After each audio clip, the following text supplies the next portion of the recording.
देश में बार बार होने वाले चुनावों को लेकर केंद्रीय मंत्री शिवराज सिंह चौहान ने बड़ा बयान दिया है। हरिद्वार में संत समागम को संबोधित करते हुए शिवराज ने कहा कि लगातार चुनावों से समय, पैसा और प्रशासनिक संसाधन खर्च होते हैं।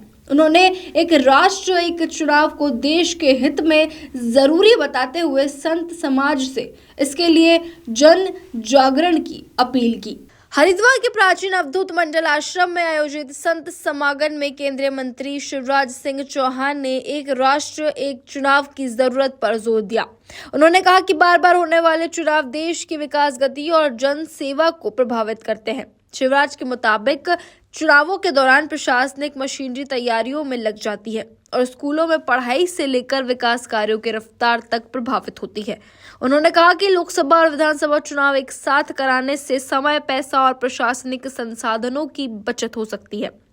उन्होंने चुनावों पर होने वाले खर्च को लाखों करोड़ों तक पहुंचने का दावा करते हुए कहा कि अगर इस खर्च और संसाधनों की बचत हो तो इसका फायदा देश को मिल सकता है।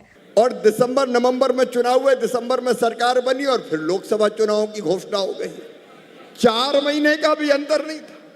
विधानसभा का चुनाव, आचार संहिता, चुनाव की तैयारी, कोई काम नहीं। और उसके बाद फिर लोकसभा के चुनाव का शंख फूंक गया और कमर कस के फिर लोग चुनाव के मैदान में खड़े हो गए। 1 साल तक मध्य प्रदेश जैसे राज्य में कोई विकास का काम हुआ ही नहीं। प्रशासन ने जनता की चिंता नहीं की।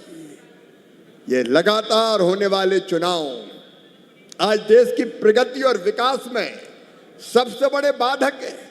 कार्यक्रम में उत्तराखंड के मुख्यमंत्री पुष्कर सिंह धामी भी मौजूद रहे। शिवराज ने संत समाज से एक राष्ट्र एक चुनाव को लेकर लोगों के बीच जन जागरण करने की अपील की।